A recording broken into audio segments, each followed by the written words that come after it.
Guys, can you hear me? I don't know, for whatever reason I got muted. It's a funny thing. So you probably lost 9 minutes of nonsense, but it's not a problem. I'm going to repeat myself. So basically, I'm going to add the third map to explain the situation. So last map is added.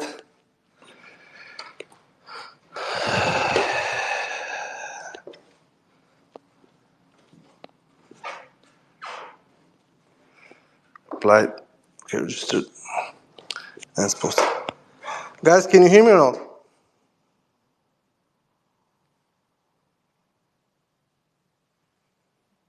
Nobody can hear me? Okay, fine. I'm still gonna. Can you hear me?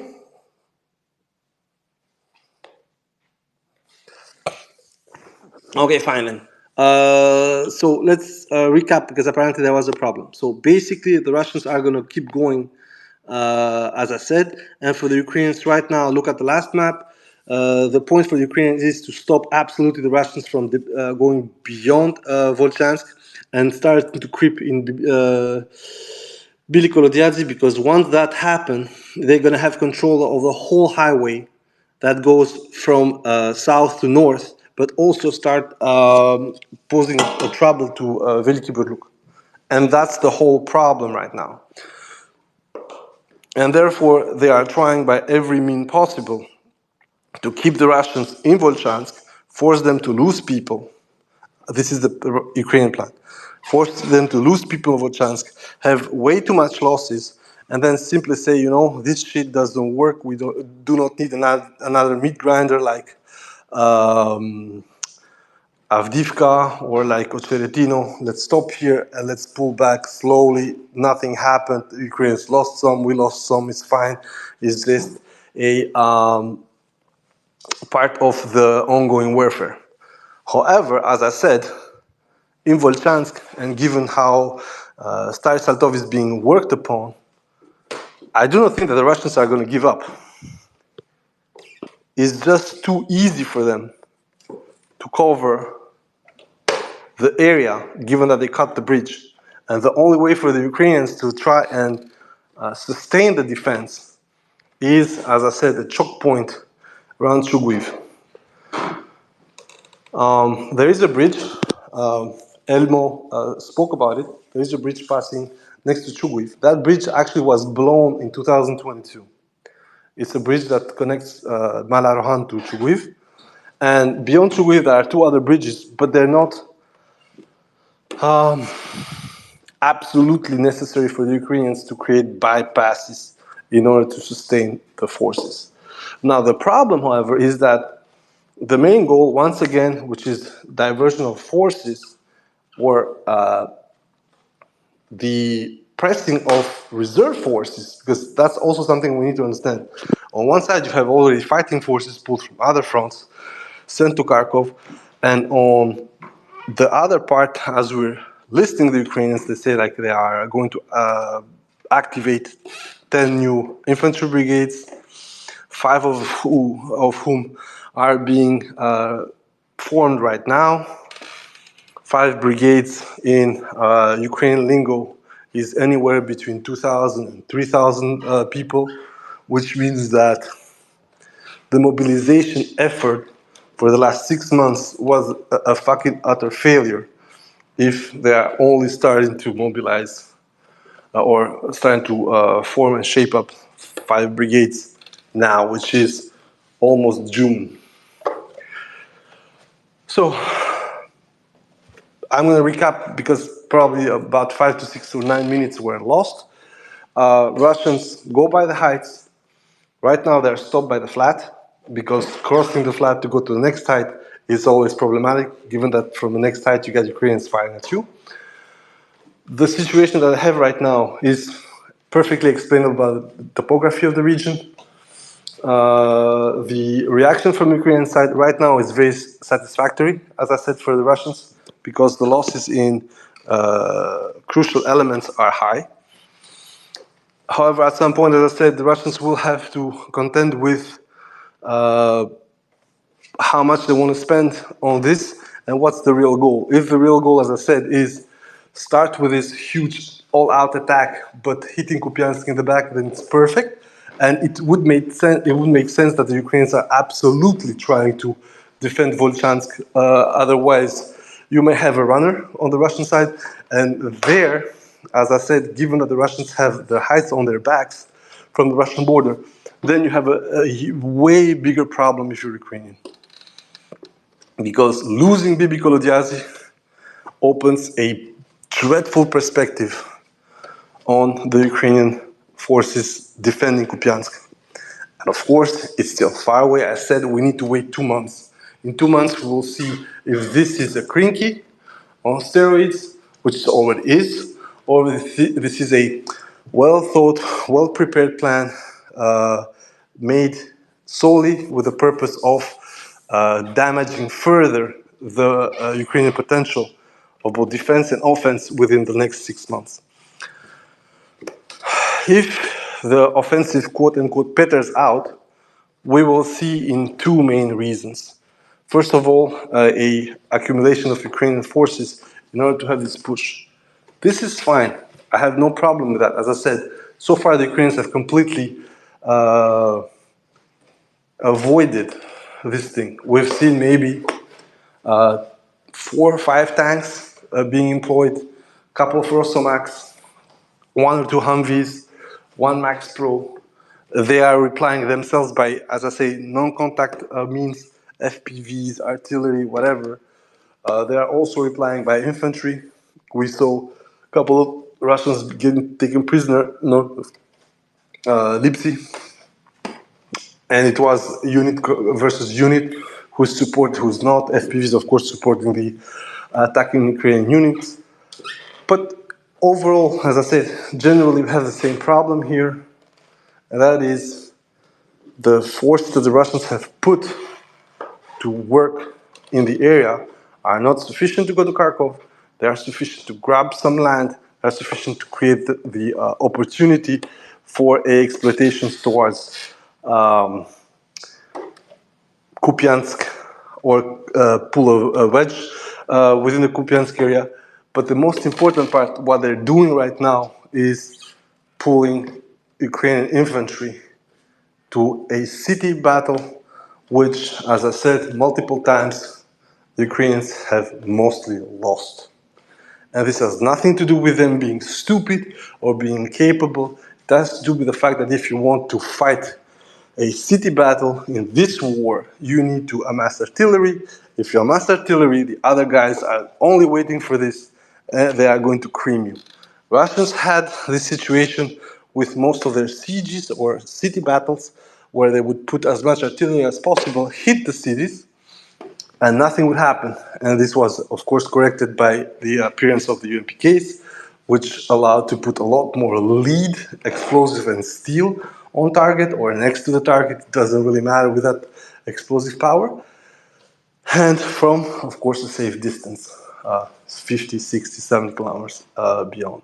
Ukrainians are doing the same now, however, with less means and less power. I mean, with a ground launched small diameter bomb, you're putting about 20 kilos of explosive, which is a lot. Let's not be mocking that. But on the other side, the Russians, with their least potent bomb, they're dropping about 130 kilograms with the UMPK 250.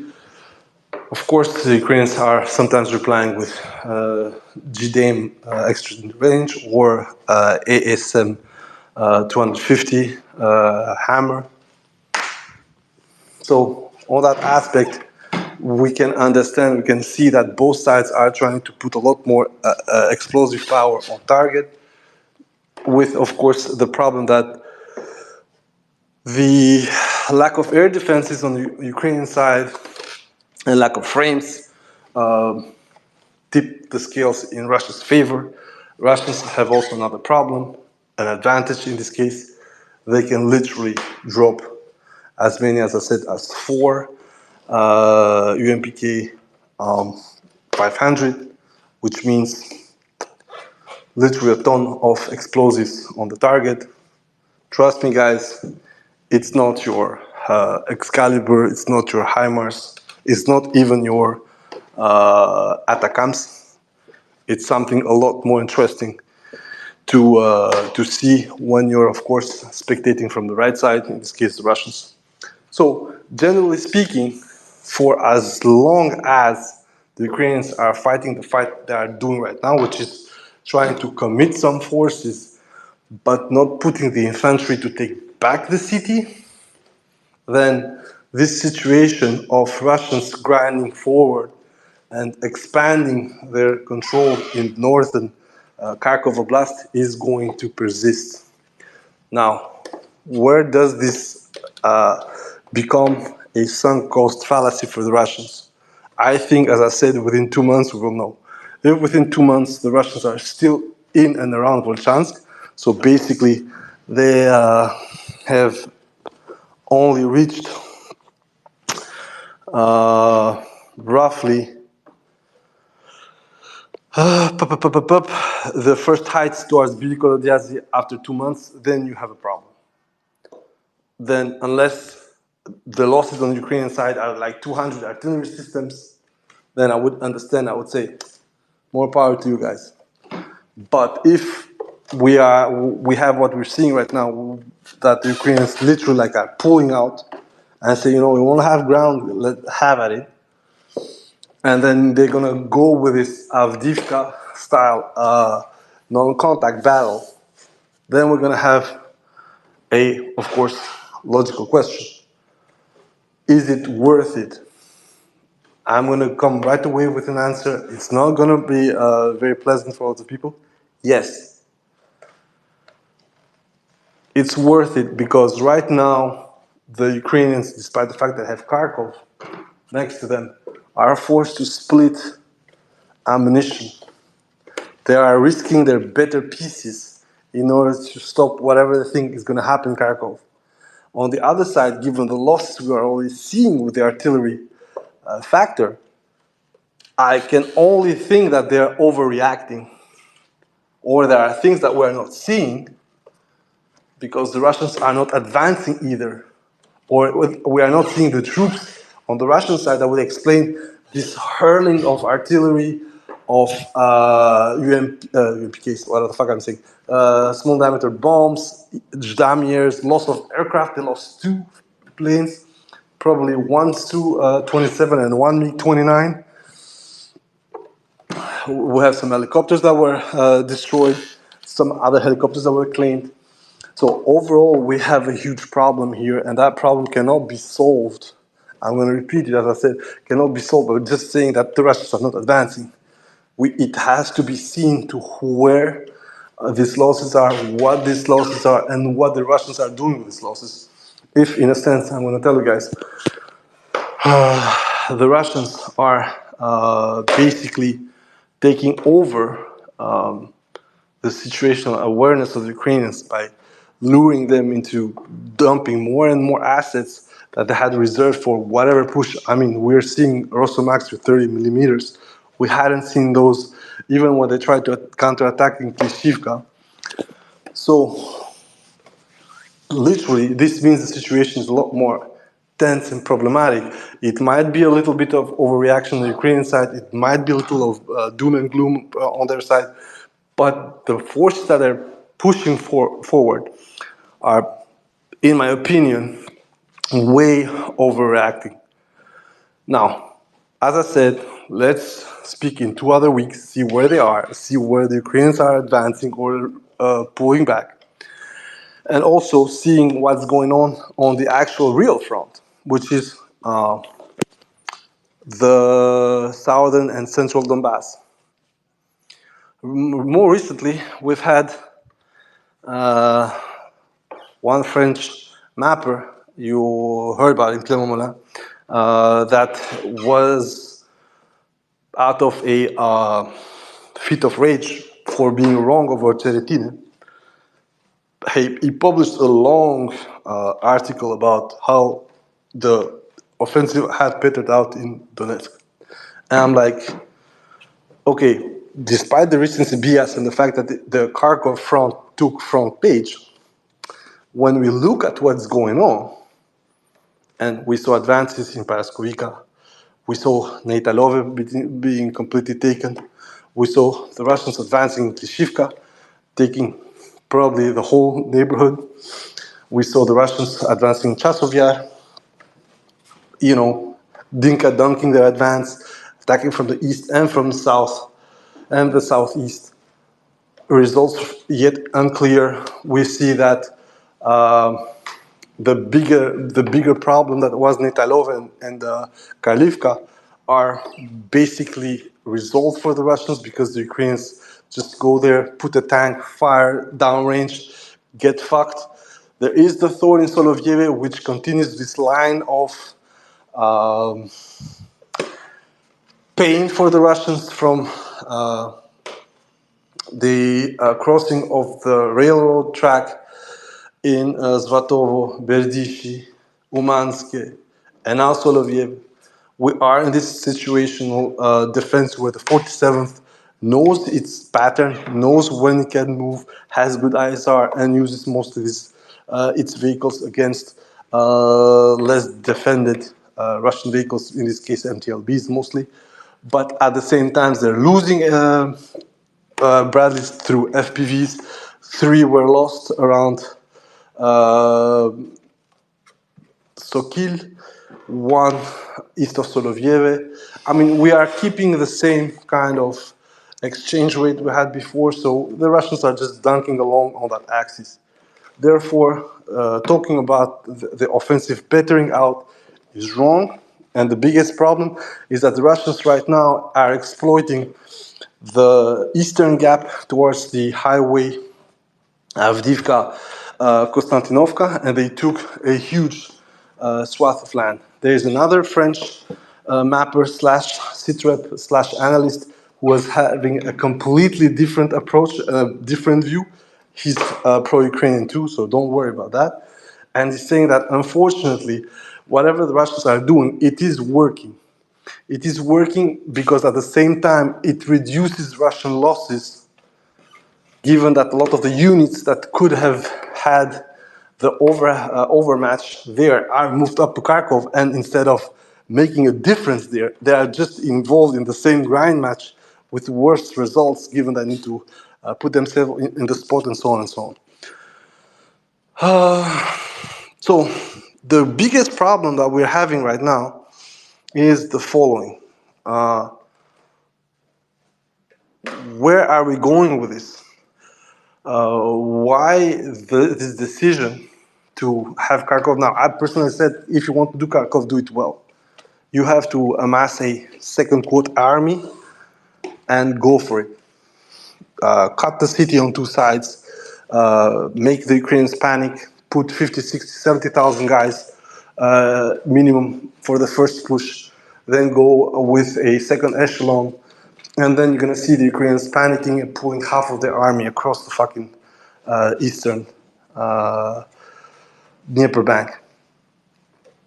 Russians chose, as I said, something that was opportunistic. Actually, I agree with what was done. I'm agreeing also with how they're doing it right now.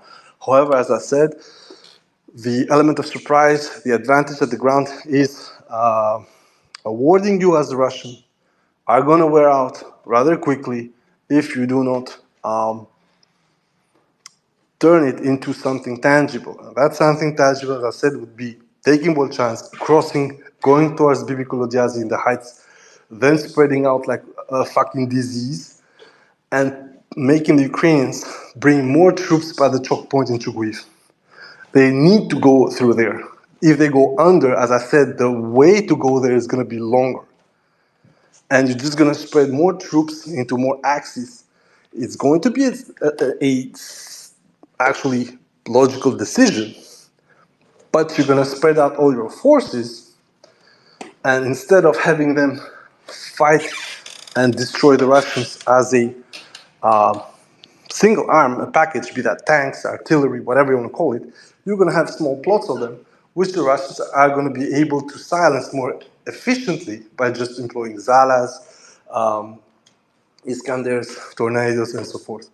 Of course, you're going to say, but if they're Together, it's more dangerous, yes, for sure, but the problem is the following.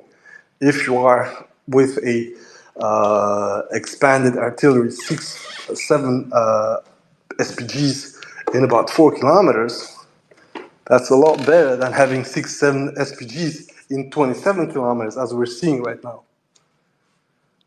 Because you need to focus on the same axis. Sure, it makes it better for the counter battery because the counter battery has to scan a larger array, but it makes it also a lot more complicated to be able to work in unison against the target of choice. And with the expanse, resupplying them is also more complicated because, as I said, if you have them in 4 or 5 kilometers, one truck is going to drop 20 rounds for every gun, go back.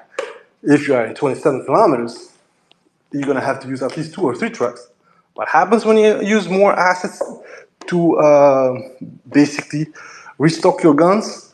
You're going to have a bigger footprint. What happens with the bigger footprints?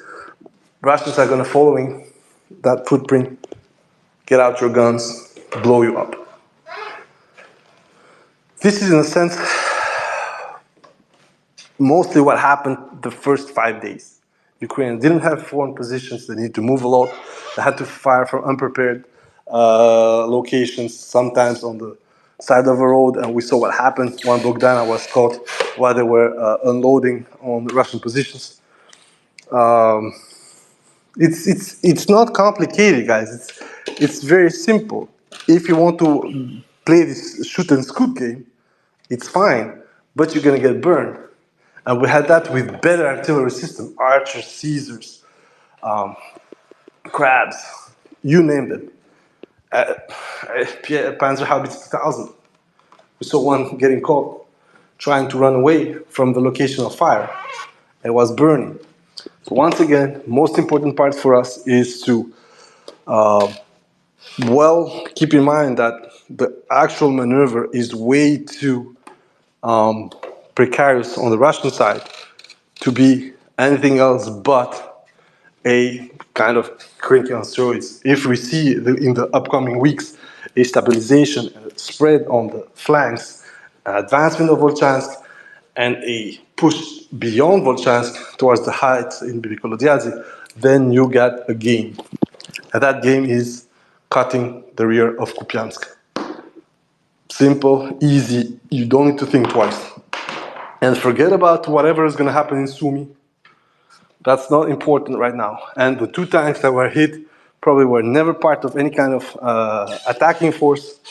They were there to provoke a bit of a panic. They got stuck, they got hit.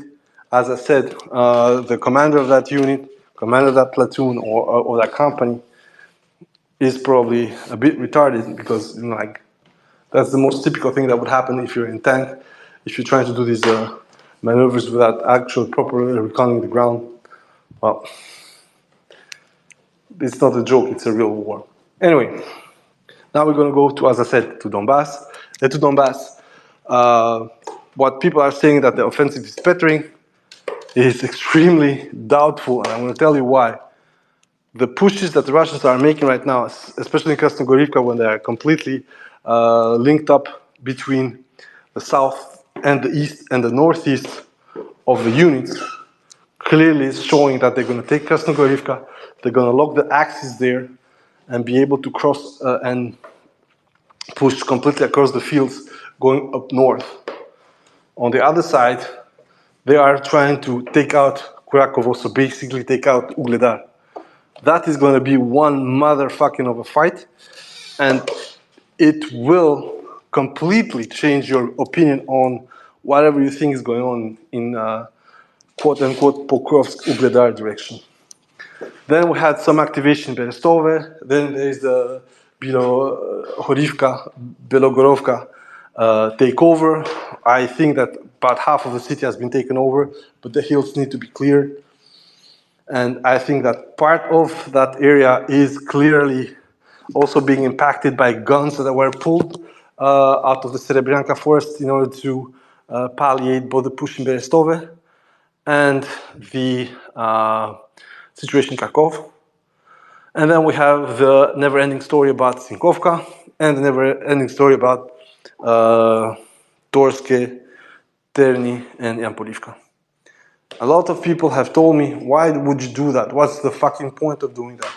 The point is that you are denying Ukrainians a foothold on the eastern bank of the reservoir and of the river.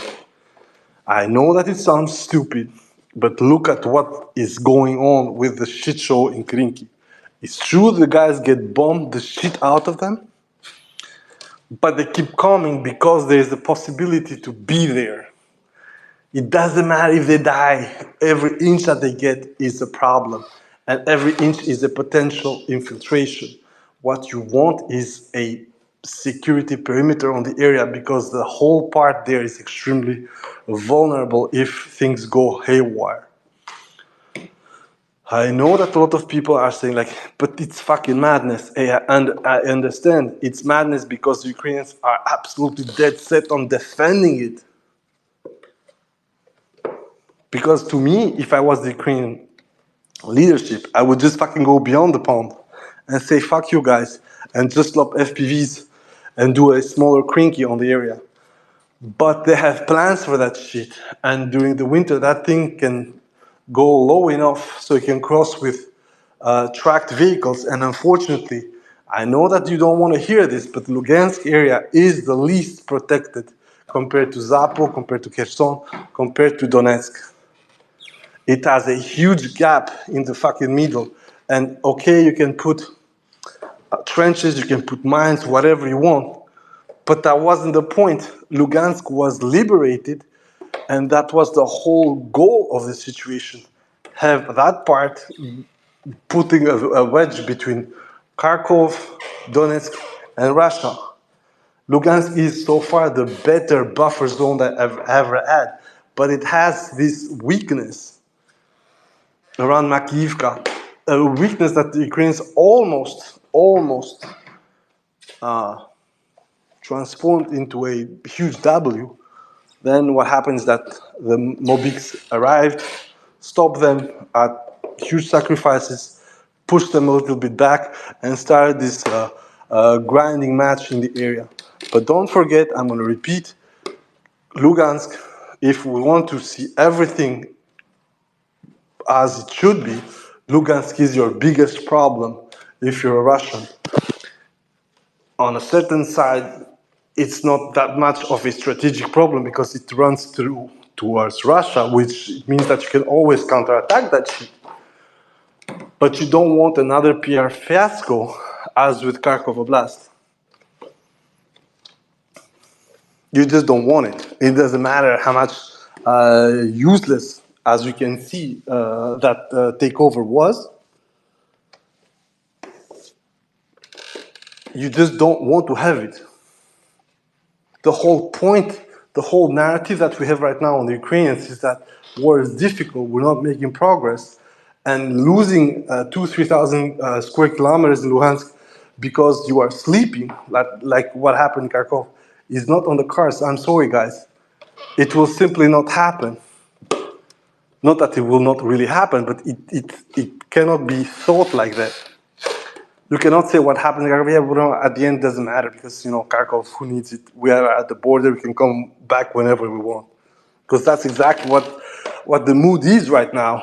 That some guys were 100% right to say that at the end, Kharkov and Kherson were perfectly good tactical choices made for the Russians. Not by the Russians, but for them. Because it allowed, as I said, to shorten the front, have a more protected front line southeast, because you had the Dnipro cutting them through, and so on and so forth. Yes, but at the same time, the whole hype that brought the whole situation in motion for the counter came on the heels of the Kharkov push.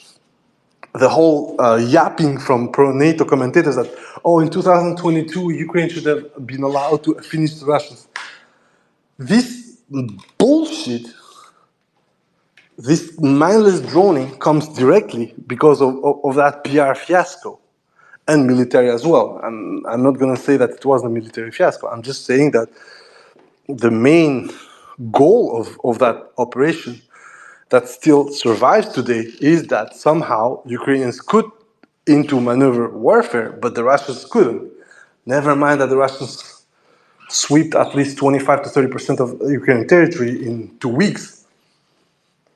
That's not important. What's important is like in about 19 days, Ukrainians took back, I think, 3% or 4% of the territory, something like that. Which is, once again, nothing to laugh about. But I would once again tell to everyone, keep in mind that we're not having a discussion over who or what will win or not win. The discussion here for the Donbass area, for Kharkov and beyond, is who will stay up.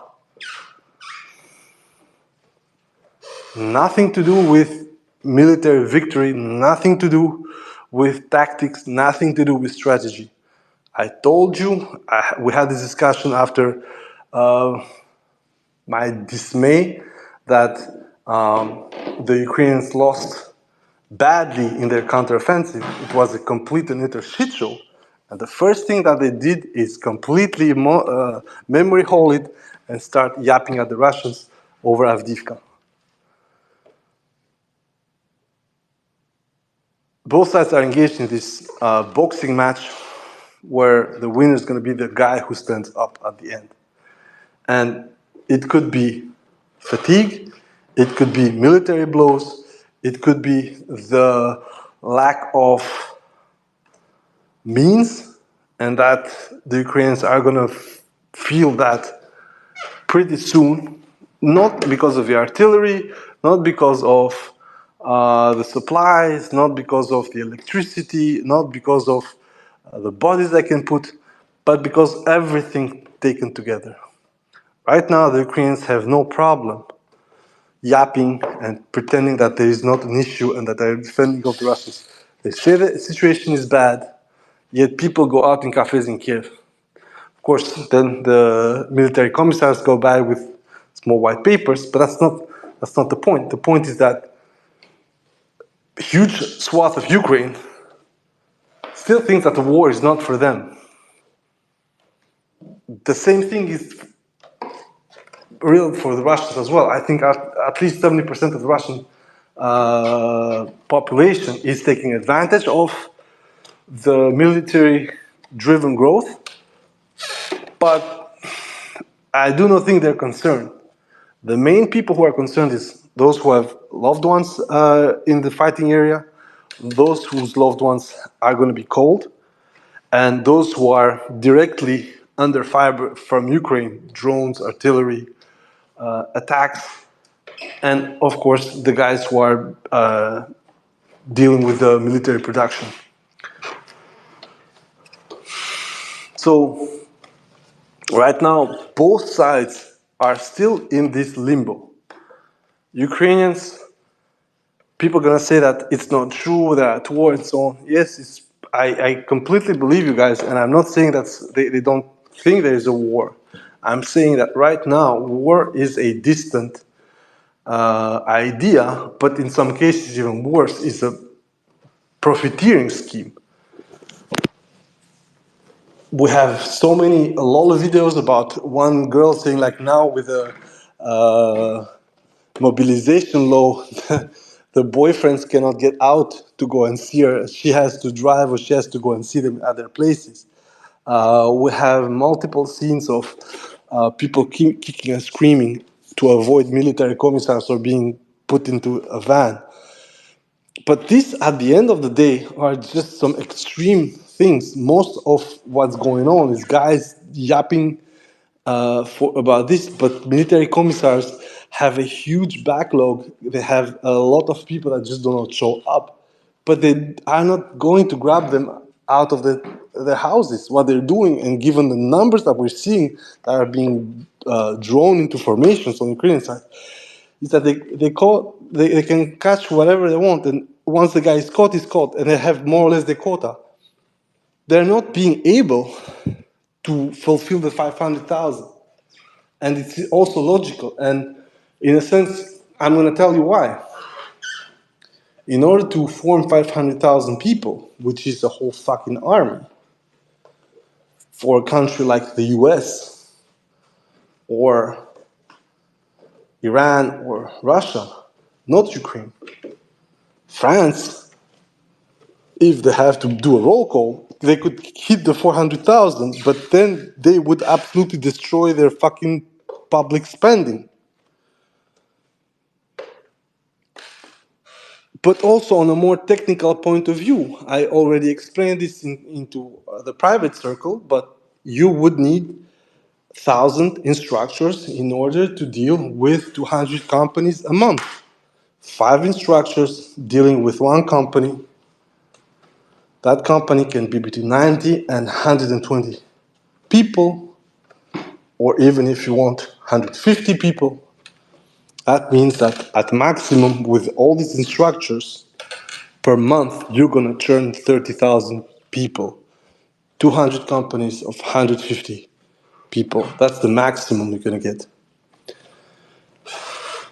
This training schedule is extremely taxing because each company will have to work with at least one vehicle. You can make believe. So basically, let's say company X is going to use MRAP senators instead of using BMPs. I would never consider that. I'm going to tell you why. Because you have to have the skills of the machine you're operating the moment you're operating it. But in the case of having to form people, and that's why we're seeing with infantry brigades being formed. So basically, people who will be motorized, people who will go along with MRAPs, people who go along with lightly armored vehicles like the Senator, like the Oncila, like BTRs, whatever. Then you can start understanding where are these 1,000 senators that are supposed to be delivered. Most of them are being used for training. I think on a logical scale, a company, let's say 90 people, will have between 12 and 15 vehicles. Multiplied by 20, you have 300 vehicles. Of course, this orbit betrays mostly wheeled vehicles being used. This orbit betrays that the actual capability of combat of these units is going to be, and I'm sorry, whoever wants to talk about that, inferior to actually having a true infantry fighting vehicle, be that the BTR-4, BTR-82, although the BTR-82 is considered as an APC, or BMP-1 or a CV-90, whatever you want. If you're going around with a Senator, with a PKM or an M2 or whatever, you are not going to cut it the same way as with a Bradley. I'm sorry. So what we're seeing on the Ukrainian side is that, first of all, you need a fuck ton of instructors, you need a fuck ton of means that are simply not there for then the active phase of the combat. But also, as I said, you don't have the bodies, you don't have the supplies. And also, let's say like you're gonna use 100 senators for training, and each day with a fuel tank of 150 liters, these guys are gonna drain 150 liters per 100. You're looking at 50,000 liters per 30 days. The calculus is very simple. The training of your infantry brigades is going to extol a cost which you will need to then use. And in that sense, that's why the Russians are trying to elevate that capability, that upcoming capability on the Ukrainian side, by forcing them to not be able to maintain this fourth generation. If you are as I said, going around and kitting up 5 brigades per 3 months or per 2 months. The point is that you are not able to keep them intact, or those forces are to replace guys that you're losing or on currently deployed brigades. And once again, it's not with 5 brigades each 2 months that you're going to get to 500,000, which once again, the number from the get-go was absolutely mental. It cannot happen in 6 months. If you want to train them properly, as I say, with this 1,000 instructor system, by having this instructor working day and fucking night, not sleeping, that means that you're gonna be able to field these 500,000 guys 18 months from now. But once again, this means that there is nothing else in the lives of these people. There's no vacation, there's no stop. It's just wake up, go to the training field, go to the maneuver, go to the shooting polygon, just do.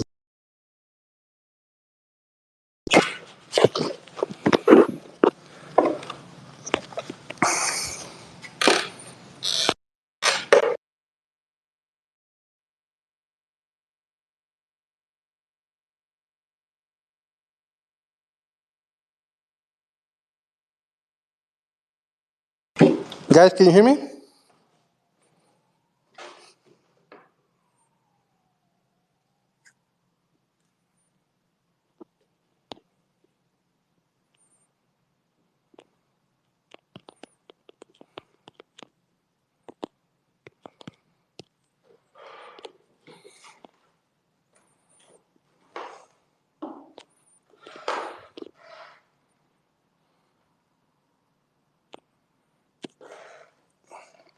Guys, can you hear me?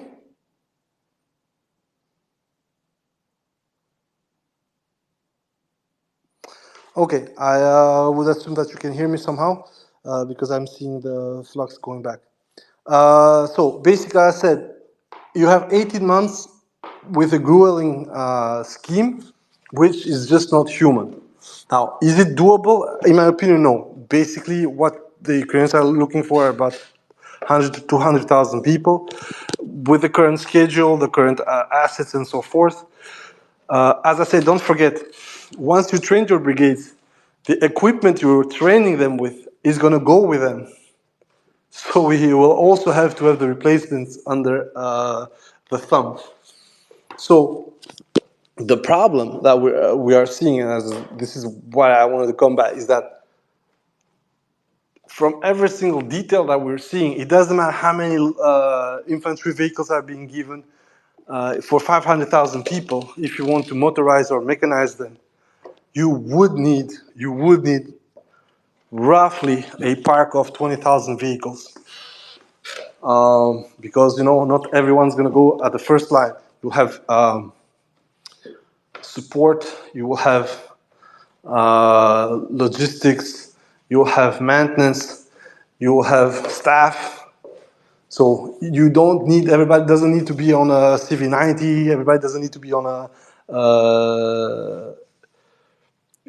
EFV, everybody doesn't need to be on an armored truck. You can literally go by with a DHL van like they used to do. But most important part is that the park needed for such an endeavor, the armored park, tanks, artillery, APCs, IFVs, air defense, and so forth. We are speaking about a minimum 20,000 vehicles. Those 20,000 vehicles, Russia hasn't, quote unquote, lost them in almost 3 years of preparation. It's gonna probably take 3 years to get to 18,000 or 19,000 losses. This is the problem that Ukrainians have. Nobody has available that kind of equipment except the US, but that would mean stripping the US of major components. And of course, what the US can do is just dump Humvees and dump Max Pros at them. But this causes another issue, and that is a logistical footprint that is going to go up for Ukraine.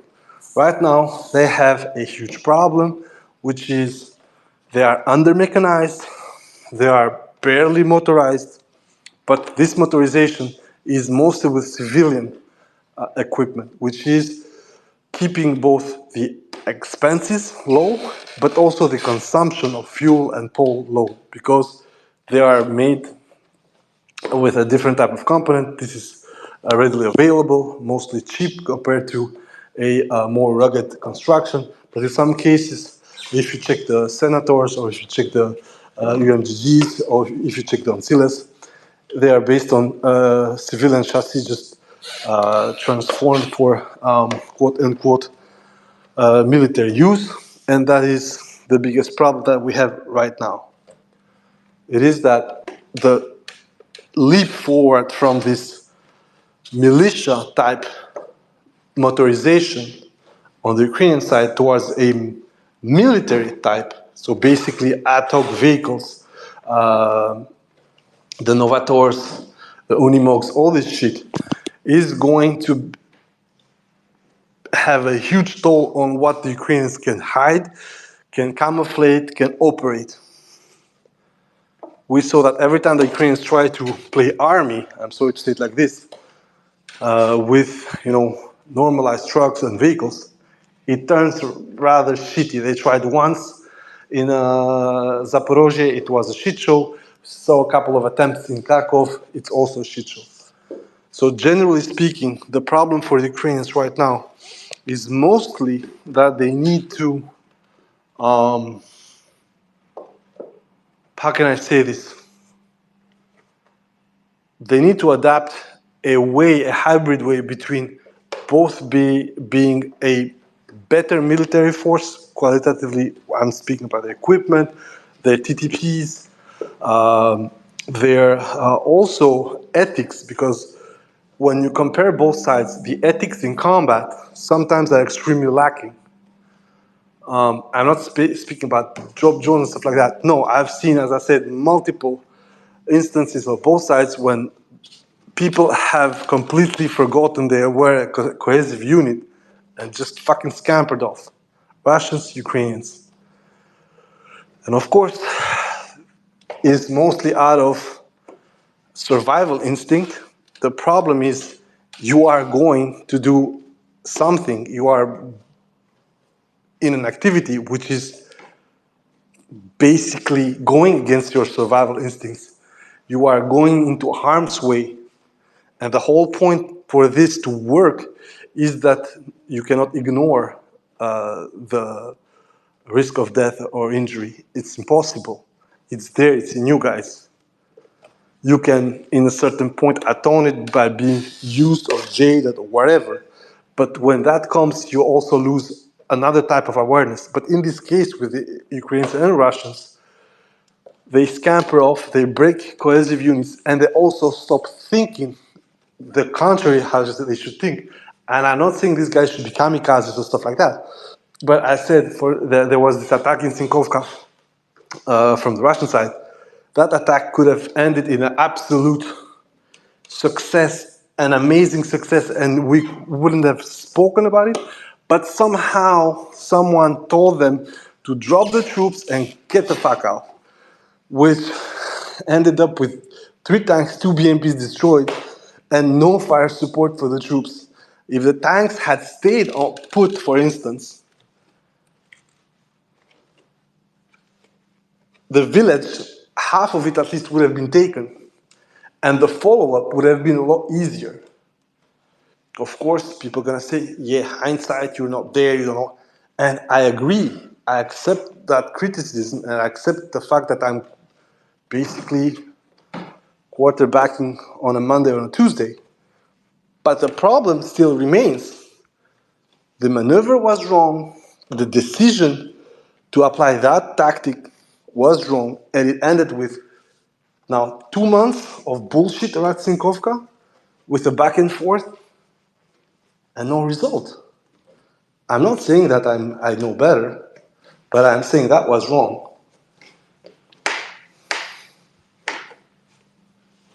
point.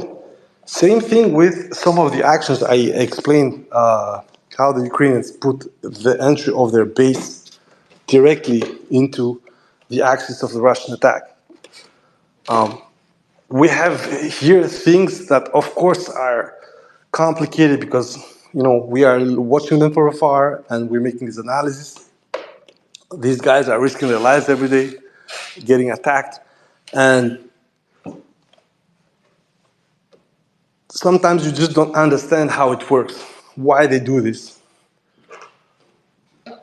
But this is the idiosyncrasy of war, and of this war in particular, is that a lot of things that you think knowing, you think you have learned, you would never apply, would never do this and that. I made this criticism about Ukrainian trenches that were absolutely shittily made and were too wide or too narrow or too compact and stuff like that. And we saw a couple of videos of Russians dumping directly a UMPK of the trench, completely opening it and burying people inside. Why did they do it?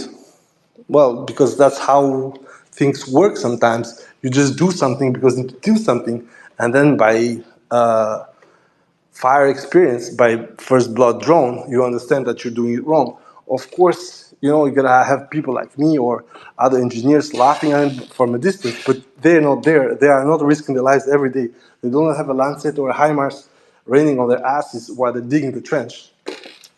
Now, of course, as I said, this doesn't excuse some ethical problems and some backwards choices. Fine, nobody's contesting that. But this will have to change on both sides, especially on the Ukrainian army, if they want to have this qualitatively superior allure that everybody wants to give them. The reality is, I said, both sides, when it comes to human material, is not that different. What is different is what one side can do with it, can afford to lose, can afford to spend, and the other cannot. I've seen countless highly regarded junior officers on the Russian army being taken out by a HIMARS strike. We're going to have to talk about that as well. These guys were great for a year, 6 months, a year and a half, and at some point, they're gone. In this war, it doesn't matter how good you are at shooting, how much knowledge you have. If it's your time to go, it's going to be your time to go. And I'm going to repeat it, it wouldn't even be your fault. It's just a kind of title thing. Same thing with the faggots from Gur.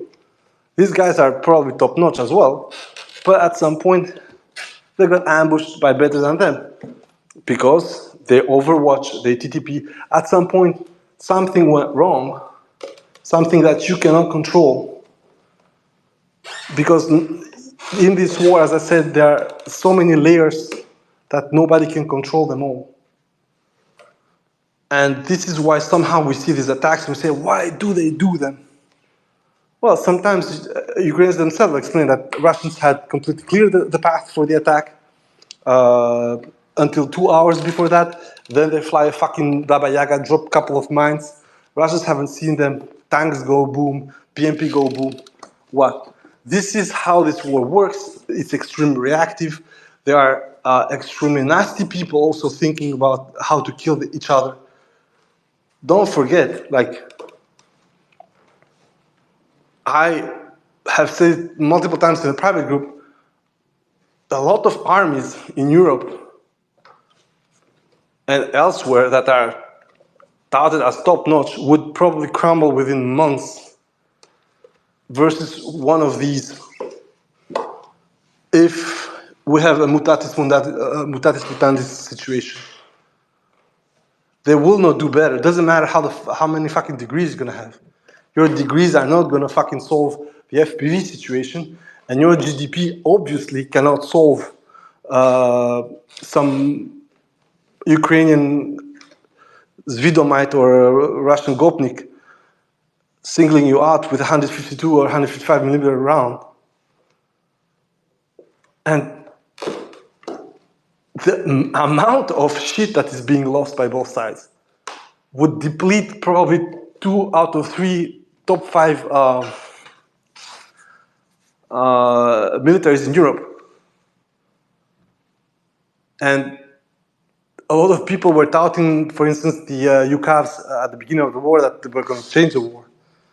They have disappeared because the AD is there on both sides. It's such a intricate war, it's such a problematic war that people need to start thinking twice about everything.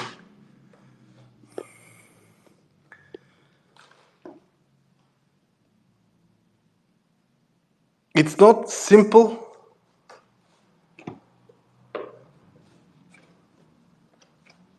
It's not monocausal. It's not one thing that's going to make everything change. A lot of people say, oh, HIMARS played a huge role in Kharkov.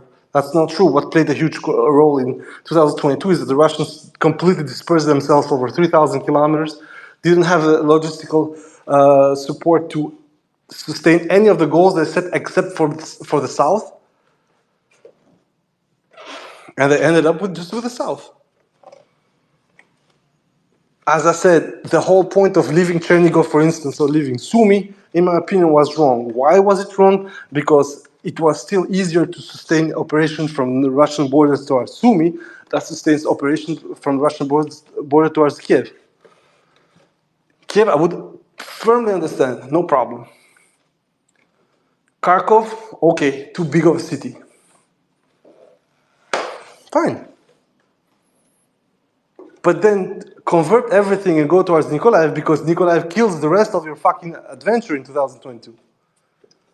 Nikolaev causes Kherson. So you divest from Kharkov, fine. Invest somewhere else. Because what you're doing, it's true that it helps you with 2023, shortening the front, conserving ammo, beating back the counter and everything. But you're still at the point when the Ukrainians, if they want to turn up the heat, of course they're going to fail, but if they want to turn up the heat, are going to make the situation problematic. And part of that situation is what they're doing right now with Crimea, which is lobbying shit left and right, hoping that the Russians would care and would beg them to stop. This, of course, is a mentally ill take from the Ukrainians, and it's probably more of a retaliation plan than a solution. A lot of people have pointed that out that, okay, it's fine, you're going to destroy a couple of S-400s, maybe 10, 15 planes, but the same thing happened in 2022 in Skadovsk. What it caused is literally the Russians having the UMPKs and starting to drop shit around. The worst case scenario for Ukrainians is just to not be able even to reach the level of destruction in 2022 that would maybe compel the Russians to make other choices.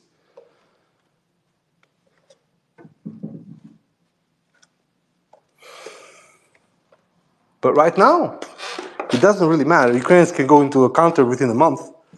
And we are mostly going to see a rerun of what happened in Zaporozhye, maybe with a little bit more success left and right. But the loss is probably going to double. And they already have reached a certain peak in Kharkov for such a small pocket. So generally speaking, let's go back to what we're explaining Kharkov and why Sumy would have been interesting. I had prepared a couple of maps for that, but I'm not going to tell. For Sumy, I'm just going to say two things. Following the same plan that the Russians seem to follow for every single incursion. There's a double attack on pincers towards Sumy with a highway and heights in southeast of the city towards Akhtirka that would need to be taken by the Russians going from their heights, so from Russian borders toward the Ukrainian borders and taking the heights there, which would lock down two highways going towards Sumy. And then there is an attack that would avoid the valley towards Sumi, because that valley is crossed by a forest. And that forest was one of the main reasons why the supply and the logistics were shitty in order to take the city in 2022. And going around it can be done about 15 kilometers northwest of the city, still through the heights.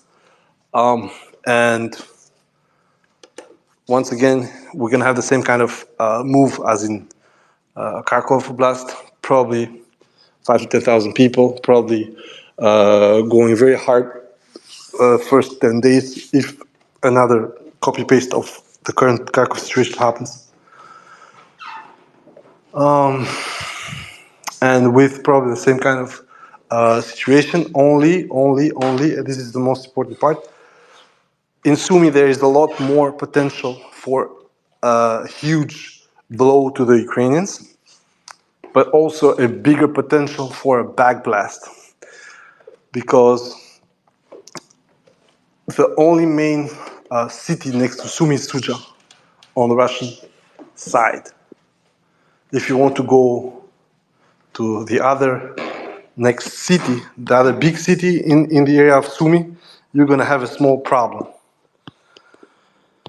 I'm going to add some maps later, but right now, just to tell you, the closest direct line is, as I said, is Suja, and then you have basically nothing.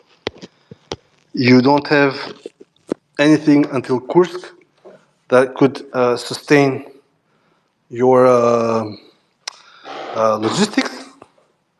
And from Kursk to Sumy, you are at 130 kilometers. Whereas on the other side, on Kharkov, from Belgorod, you are at 70, but also you have multiple pushes from Belgorod toward Volchansk, through Shebekino, Razunoe, and the distance, just to be sure, so I don't say bullshit, you are at 60 kilometers from Belgorod to Kharkov. So the potential for a fuck up in Sumy, if your logistics are fucked up, is a lot higher. The potential for a Sumy success if the Ukrainians break in Sumy is completely different. If those idiots fail there, then you are going to have a huge chunk of road real estate when you can open. You can go towards, as I said, Trostianets and Oktirka. You can get Krasnopila, and you can go towards Bilopila, Richki, and so on, and expand through the border. However, once again, your biggest problem is the shitty forest in front of Sumy, and it's an extremely bad depth, because you're at 25 kilometers of forest in depth, and it's just fucking madness. You need to completely go around it, or you need to go napalm or Agent Orange on it. Fighting that forest for a lot of people is going to be the Sherwood Forest around Izium in 2022. This is, in my opinion, your biggest risk, and also is most in the valley. So you just don't do that. It was done in 2022 because there was this overwhelming force and Ukrainians were pulling back from everywhere. But that force makes any kind of security perimeter towards Sumy impossible. And also, given the low scale of forces that are going to be employed, if it's a copy-paste of Kharkov, you cannot start having shitty Kremlina forest fights in Sumy before going to Sumy. It's just wasting troops. Doesn't matter how many artillery systems you're going to take out. Doesn't matter how many tanks you're going to take out. It's just not what you should do. What is funny, and this is the positive part with Sumy, is that even though the city is not that big, you can still try and take it a little bit like a return to Izium. But once again, in my opinion, Sumy should just be put under pressure, and Ukrainians should come to the Russian heights instead of Russians going to the Sumy lows to take the city. And of course, my biggest problem is not really Sumy. My biggest insistence is for the Russians to go to Chernigov, because Chernigov makes so much more sense given how the city is located, and given that to go to Chernigov, you only got two highways, and one of them is cut by the Belarusian border, and the other one is straight, and you can literally FPV the shit out of it. And I'm gonna just post for you guys a small topographic map about Chernigov. That's why I still don't understand why people do not want to go through there. But Monkey thinks and lives in a completely different reality. So just you guys can see how it works for Chernigov.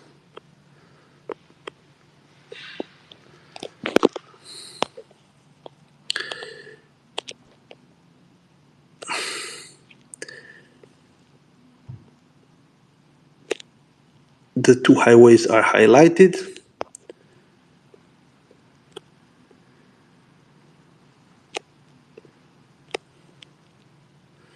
And of course, you got the separation by the Belarusian side. So I'm going to post it.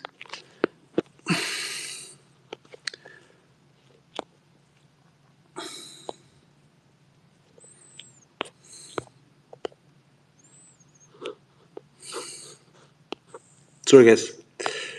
So that's the map for Chernigov.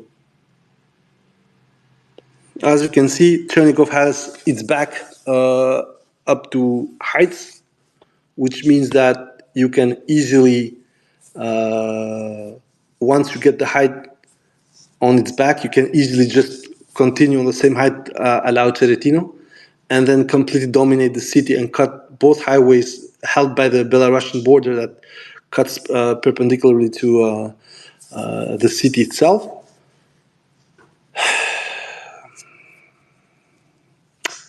I mean, what can I say, guys? Somehow, apparently, there's a decision for Sumy. I do not understand.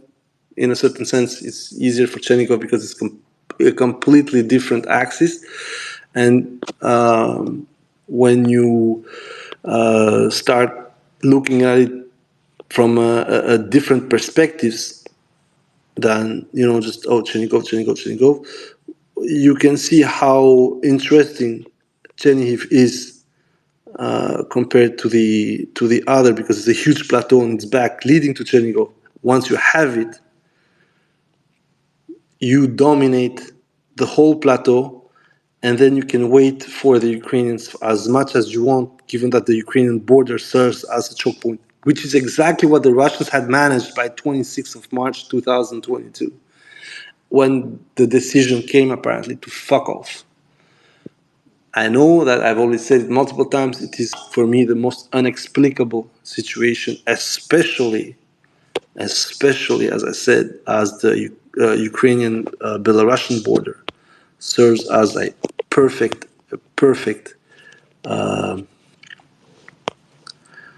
defense, international defense. I just laid out the border, the highway from Russia, and the two passages that were cut by the Russians in 2022. And they were almost going to cross to Yagdine on the western side of Chernihiv in 2022. Someone decided that it was necessary to do it anymore. Gesture of goodwill. I honestly am still appalled by that decision. And well, the rest is history. We are over 2 years after. Regrets bygones are bygones. So this was more or less the my vision for the current Kharkov operation. If you want to add something, I know that Doctanian is asking. I'm gonna give you guys the the floor. Go on, Doctanian.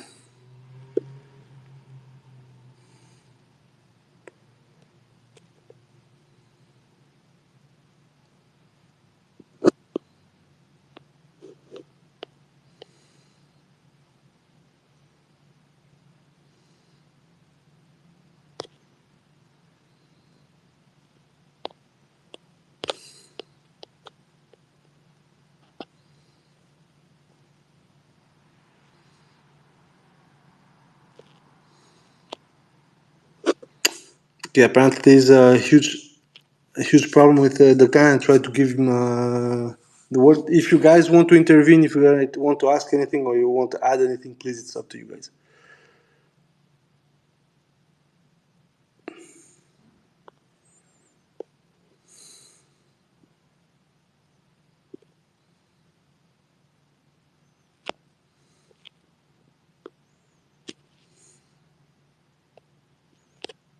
Oh, apparently, Dr. is gone. Well, guys, that was my vision. So, just to resume or summarize more or less what's going on. Three things.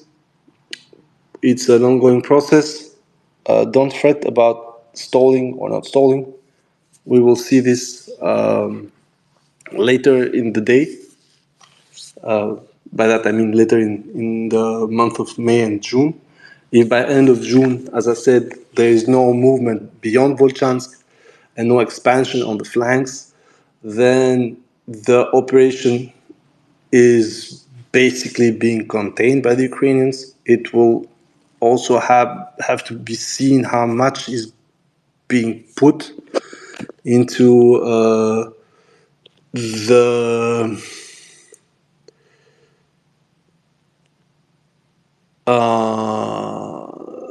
the situation, how much effort is being put into, taking out Ukrainian units, how much Ukrainians are putting in this situation to stabilize it. But most of the time, as I said, we're going to have this discussion. As I said, in Avdiivka, was it worth to lose that many assets to have the city? Many will say yes. I will also say yes. But will it be worth in Kharkov for 160, 150 kilometers, square kilometers of extra control to lose amounts of people? Because equipment right now they're being understated. I don't know. I'm not. I'm tempted to say yes, but I cannot say yes right away. It would have to be seen what's going on. I wouldn't advocate a crinky situation by July, August for the Russians, where they are just getting battered by artillery without being able to do much.